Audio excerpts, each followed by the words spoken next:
Subtiger Space Bandit here with another episode of World of Tanks, and today we are in BZ-58 Tier 7 Chinese heavy tank with rocket boosters.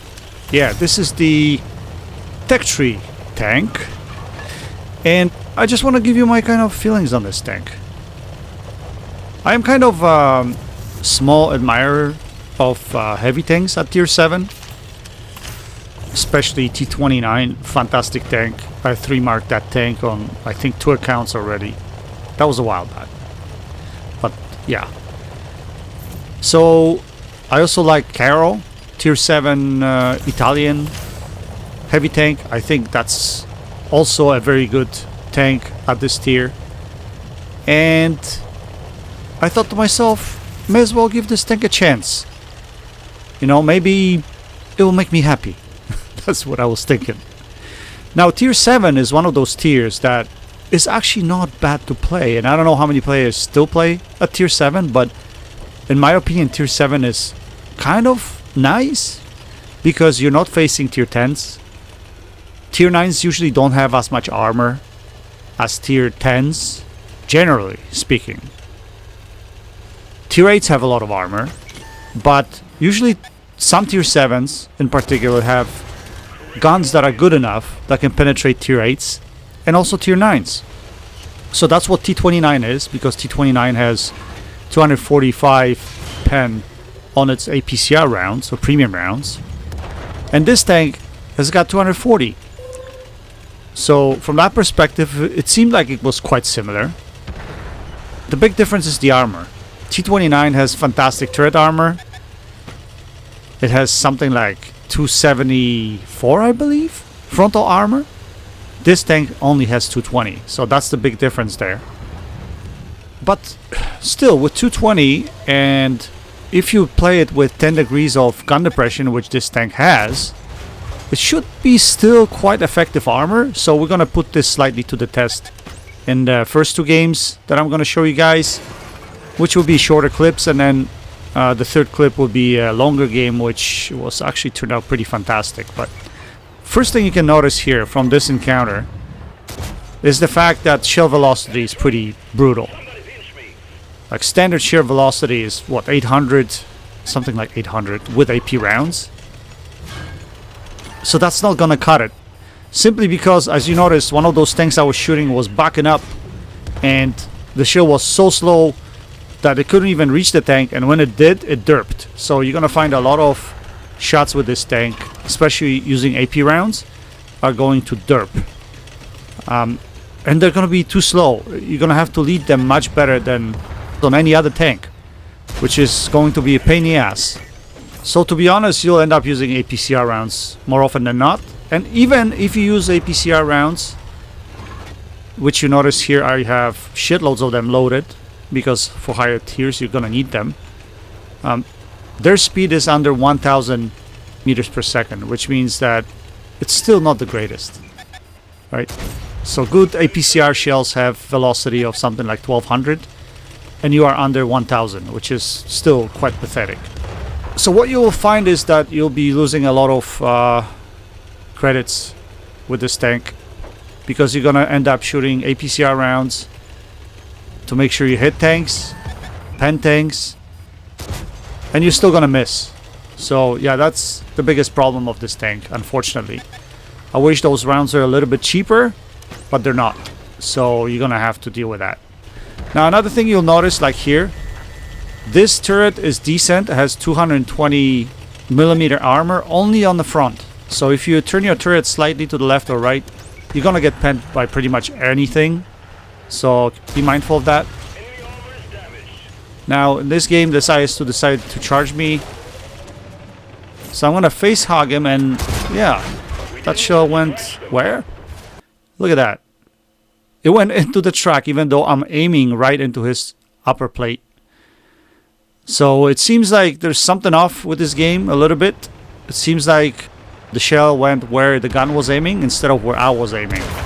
I don't know if it's the issue with this tank or if it's a generic thing with this game, but yeah, there's a lot of shit like that. A lot of kind of little bugs like that in the game. So yeah, we got killed in our first game. We didn't do much because it was one of the first games and I wasn't used to shell velocity of those shells. So that was pretty brutal. But I did still manage to bounce a little bit. And I was really testing two things.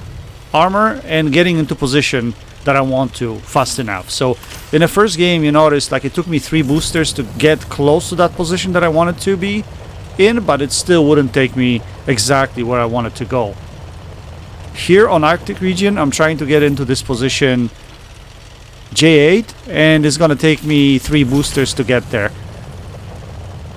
But it will get me there right at the end when the booster goes off. So yeah, that was pretty good. Problem with this is that once you get yourself in a position, you're not fast enough to run away.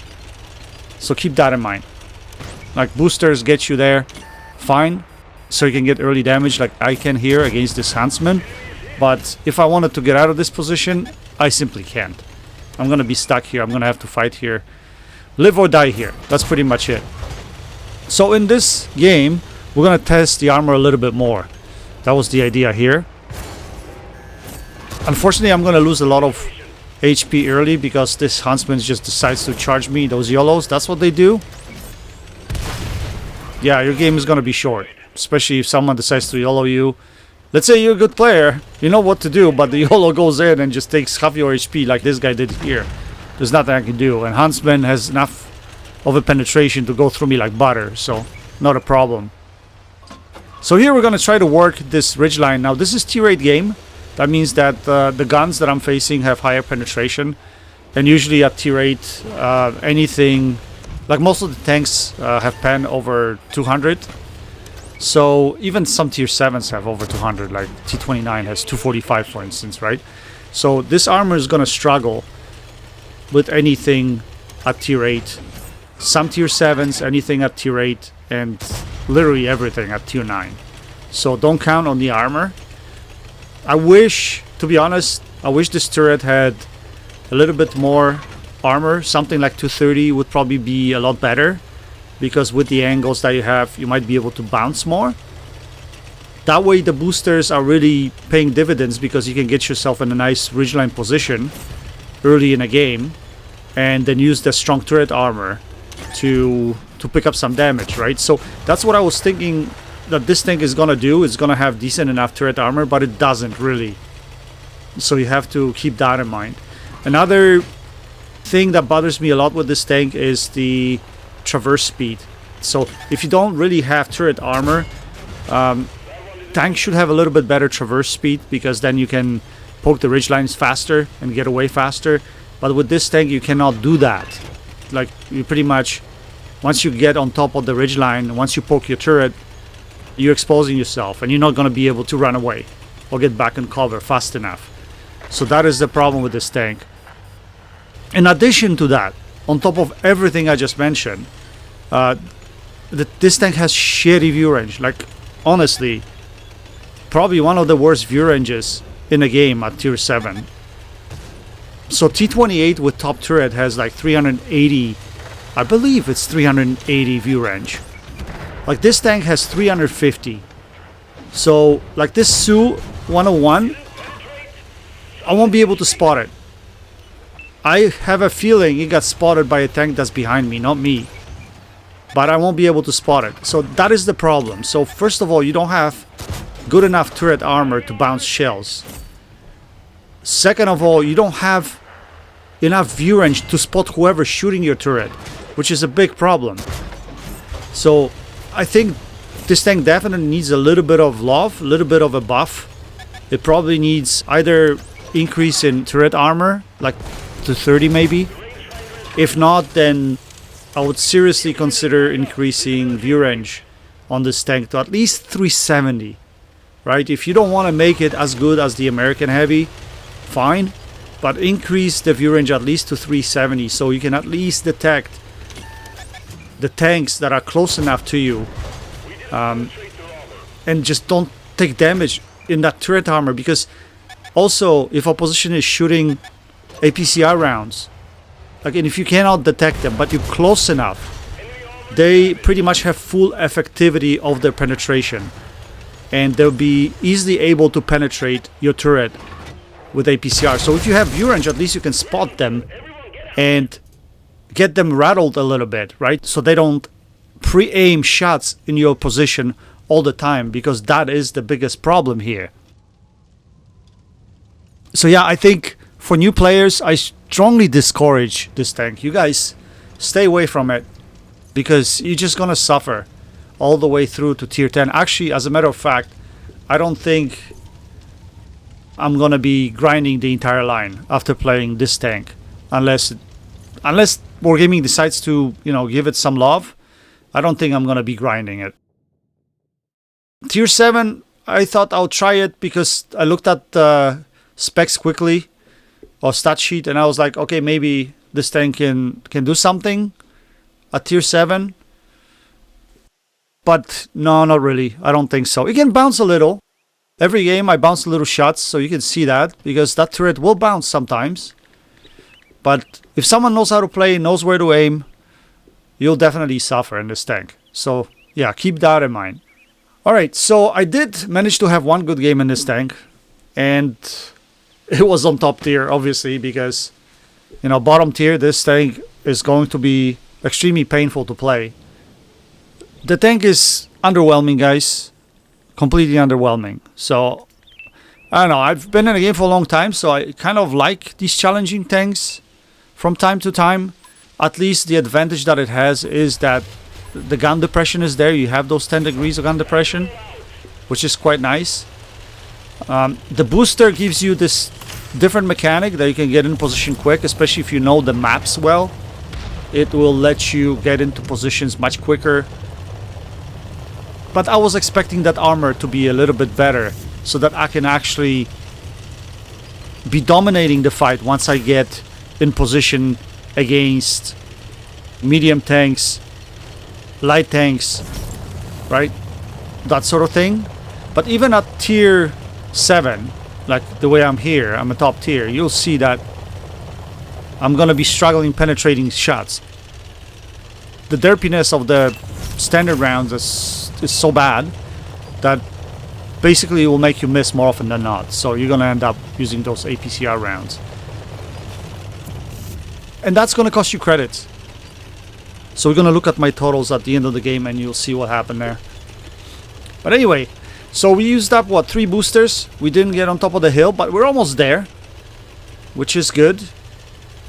And I think in this situation, this tank was fully upgraded already. I had a top engine. I think in previous 2 games I didn't, from what I remember. So this is gonna get us on top of the hill right here, and we're gonna brawl it out. We're gonna see what we can do at top tier. So yeah, we're gonna get into this position here. We have some support. There's a TD coming with us. There's a heavy tank as well. So hopefully we're not going to be targeted all the time like we were in the previous game. We spot the Fury over here. Now we should be easily able to pen him, right? 195 pen, standard round. And I think that kind of skipped or bounced off his top plate and went into his turret, unfortunately, and we weren't able to penetrate that shot. And that's, you're going to see that a lot. Tiger P, we put a shell into his cupola. Now we have KV-1 coming up, and the same thing's gonna happen. I think we're gonna catch a little bit of that lip, a little bit of a top plate of KV-1, and that kind of bounced up, and we weren't able to pen him. But now we put these shells in. Right now we're firing premium rounds, so we should be able to go through him like butter at this point. So let's see what happens here. But we have plenty of targets to shoot at. Cupola of Tiger P, we put that shell in. KV-1 again, let's see, what is our reload? I didn't even pay attention to that. 9 seconds. and we have our food engaged. So 9 seconds with food engaged right there. That's I mean, it's not too bad. So we'll continue fighting here. Now that IKV, he's the one that can actually pen us, so we should focus him a little bit more. But in reality, I'm just targeting whoever I have shots on right here. That Tiger P is the most scary for me, so I'm trying to get him out of the game first. Which is gonna be a mistake, because I should have been probably targeting that IKV. That big alpha and penetration is the problem. Right there. Anyway, can we take the KV-1 out of the game? Yes, we can. So now we can focus on this IKV. And he's gonna hide behind a dead wreck of KV-1, I think. And look at the accuracy of that gun. Yeah, you have to fully aim your shots in this tank. That accuracy is not the best. Anyway, we're able to take IKV out. So now we should be able to clean this flank, because Tiger P is literally just a one-shot. And Fury, we should be able to engage him and take him out of the game. The biggest problem might be the artillery, so we have to be mindful of that. And artillery is already aiming at us.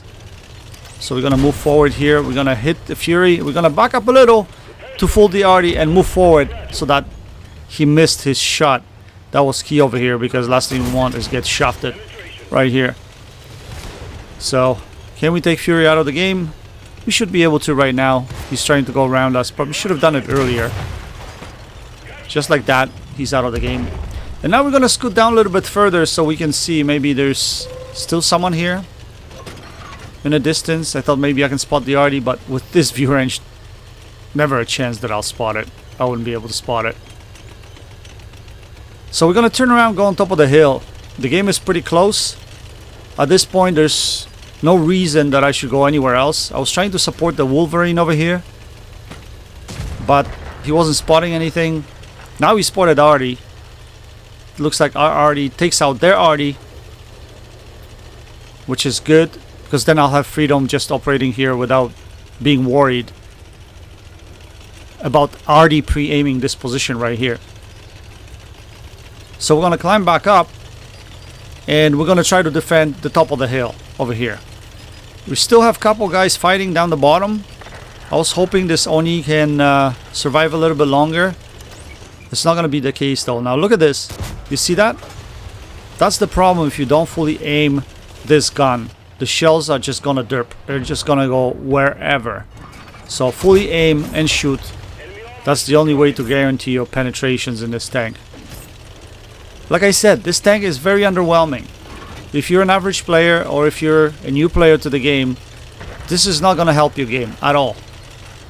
For experienced players, this tank might work, but I bet you even experienced players wouldn't want to play it.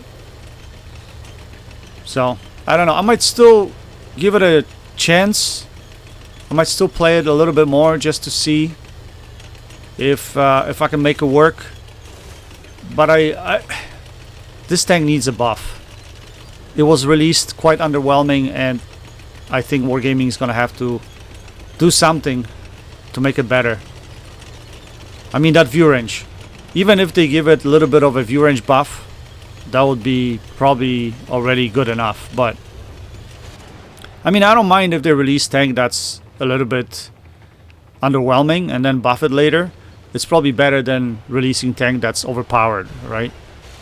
So, as long as they do a good job buffing it later, I don't have a problem with that. So, we spot the BZ-58, the counterpart here. And, yeah, I need to be really cautious here. He's got a small gun. Luckily, he doesn't pen us. We pen him.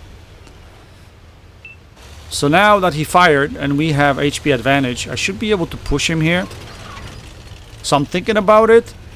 But then I'm like, I don't really want to lose HP yet, because there's still too many tanks in the game. And then there's this Tiger P crawling behind me, and I'm like, Arties, are you paying attention? You know, I thought he was going to be taken out much earlier. I didn't think I had to hide from his shot, but luckily Arties do take him out. And now we should be able to take care of this BZ-58. And we do. We take him out of the game. without losing any HP, which is actually fantastic because that gives us a chance to still win this game if needed. So what do we do now? It's 3v2 right now, but we have 2 RDs remaining. They have 2 TDs. I was wondering whether I should come down here or scoot down the bottom of the hill here to see if there's anything trying to creep up on this side of the map. But it doesn't seem like anything's coming up. And all of a sudden the 2 TDs are spotted on top of the hill. And with my speed, I don't know if I'm actually going to get there before my RDs die. Which was problematic. Maybe I shouldn't have moved off the top of the hill at all. But it doesn't matter. We're going to try to get up here and use the dead wreck of this Tiger P to protect ourselves from either one of those 2 guys. Luckily this TD is a tier 5 and we're able to take him out without any problems. The Hellcat might be a problem. If he's firing APCR rounds or premium rounds, it's going to be hard for me to bounce anything. Like, I don't remember his penetration, but I think it's pretty decent. If he's shooting my lower plate, even my upper plate, although from this angle I don't think he'll be able to pen me. So I decided to just play it cautious. Now I could have maybe pushed him here, but lessons to you newer tankers. If you do that, you're exposing your tank to fire, right? Because if you're cruising on top of the ridgeline before you can actually approach Hellcat, he might be able to put like multiple shells into my lower plate, potentially draining me down, and I could literally die before I actually get there. So you have to keep that in mind. Second thing I was worried about is that my view range, look at this, I can't even spot him. He goes dark and I can't see him at all. So imagine me trying to climb the hill without him being spotted. He could easily put 1 shell into me before I get to the top of the hill, which is another problem. So yeah, I don't want to be taking chances here, and I decided to play it safe. We're gonna play using a gun depression, and I was hoping that he doesn't relocate, because if he did relocate right here and try to flank me, that's probably best play for him. I don't know why he decided to brawl it out. He gets spotted here because he fired, and we take him out of the game. So yeah, it ended up to be a pretty nice game in this tank. On top tier, we managed to put up 7 kills, 5,000 damage. I wasn't even looking at damage counter, to be honest. I was just concentrating on the game. But yeah, it was a really good game in this tank, and even in my T29 it's hard to get that kind of result, you know, even if I try to in many cases. But average on T29 when I was 3 marking, that was a while ago, I had to put up over 3.5k damage. So, and I don't remember, I might have gotten to 5k a couple times, but I got it in my, I don't know, like 7th or 8th game in this tank, which was quite surprising. Anyway, so we finished on top of the team with Mastery Ace Tanker, bunch of medals, 2300 base XP. But again, top tier game. I was a top dog. I wasn't facing any really heavy armored vehicles like T29. Tiger P was probably the one that could challenge me, but because of that cupola, and I was able to shred that cupola of his, that he couldn't even get up on top of the hill. So this tank does have some advantages, but I still think it's quite underwhelming. And I think I'm going to keep it for now, play around with it, and see if Wargaming actually manages to buff this tank. It would be quite nice. Anyway guys, I hope you enjoyed this quick look at this tank. Until next time, happy tanking, Space Bandit, checking out.